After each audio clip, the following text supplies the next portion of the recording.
ঢুকছে দেখো, কেমন করে ঢুকছে দেখো শুধু।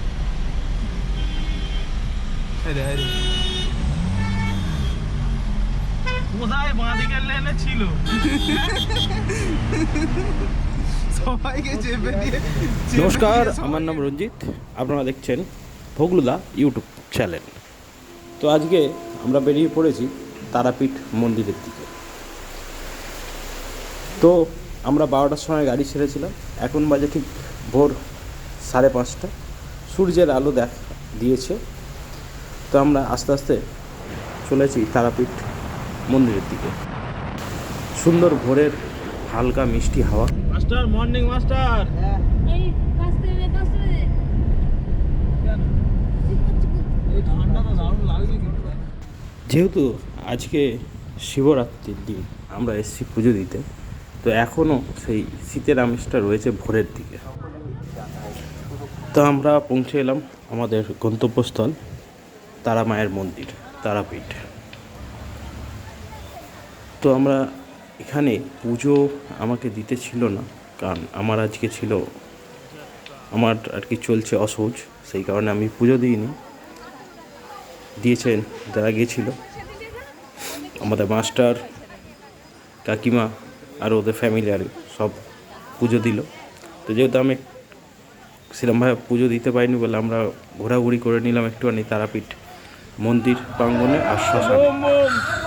তো এই দেখতে দেখতে আবার আমাদের যেহেতু আজকেই রিটার্ন, আমরা আজকেই এক্ষুনি বেরিয়ে যাব।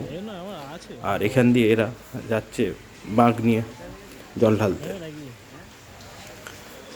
তো দেখতে দেখতে চলে এলাম এবারে হোটেলের দিকে। ভাই এখন বিন্দাস ঘুমাচ্ছে, তাকে এবার গিয়ে ডেকে তুলতে হবে। মডুয়াই ওঠো ওঠো ওঠো ওঠো, চলো।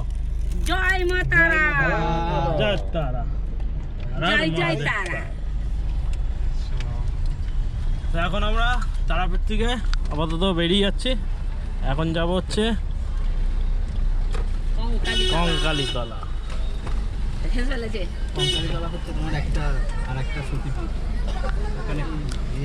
তো আমাদের নেক্সট গন্তব্য হচ্ছে কঙ্কালীতলা। কঙ্কালীতলা আরেকটি সতীপীঠ, তো আমরা সেখানেই চললাম। যেহেতু শিবরাত্রি ছিল আজকে, কঙ্কালীতলাকেও মেলার মতন সাজানো হয়েছে।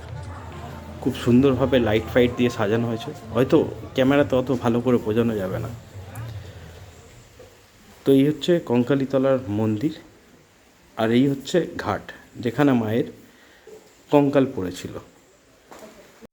এই হচ্ছে সেই পুকুর যেখানে মায়ের কঙ্কালটি পড়েছিল। আর সুন্দরভাবে পুরো মন্দিরটাকে চারিপাশে সাজানো হয়েছে। সামনেও একটা শিবের মন্দির আছে।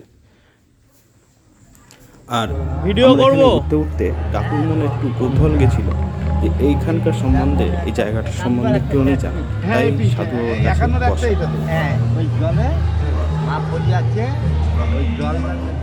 আচ্ছা আচ্ছা, ঠিক আছে, ভালো থাকবেন। আমি এসেছি অনেক দূর থেকে, আমার এই কৌতূহলটা ছিল, জানার ছিল, আপনার কাছে জেনে নিলাম। এই হচ্ছে সেই শিবের মন্দিরটি যেখানে মানুষ জল ঢালতে এসছে এই শিবরাত্রিতে। পুরো মেলার মতন পরিস্থিতি, চারিদিকে দোকানপাট বসেছে। তো এখানে সুন্দর ব্যবস্থাও আছে পার্কিংয়ের, রাস্তায় এবার আপনাকে রেখে যেতে হবে না, আপনি ভালোভাবে পুরো চারিদিকটা ঘুরে আসতে। এই একটি খুব ভালো ব্যবস্থা। তো আমরা ওখান থেকে এবার বেরিয়ে গেলাম, বাড়ির দিকে রওনা দিলাম।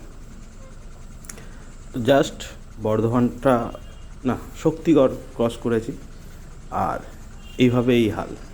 এই ছোটো গাড়িটি এখানে যেহেতু ব্যারিকেড দেওয়া আছে, উনি ওখান দিয়েই ঢুকে যেতে চাইছে, আর যেতে গিয়ে এইভাবে ফেঁসেছে। তাড়াহুড়ো করলে যেটা হয়, ঠিক আছে, বড় গাড়ি রাত্রিবেলা থেকে সাবধানে একটু ডিস্টেন্স নিয়েই চালানো উচিত। তো এইভাবে ওনার খুব বড় ক্ষতি হলো আর কি। তো চলো, এখানে পর্যন্ত এই ভিডিওটি, আবার পরে কোনো একটা ভিডিওতে দেখা হবে। ধন্যবাদ।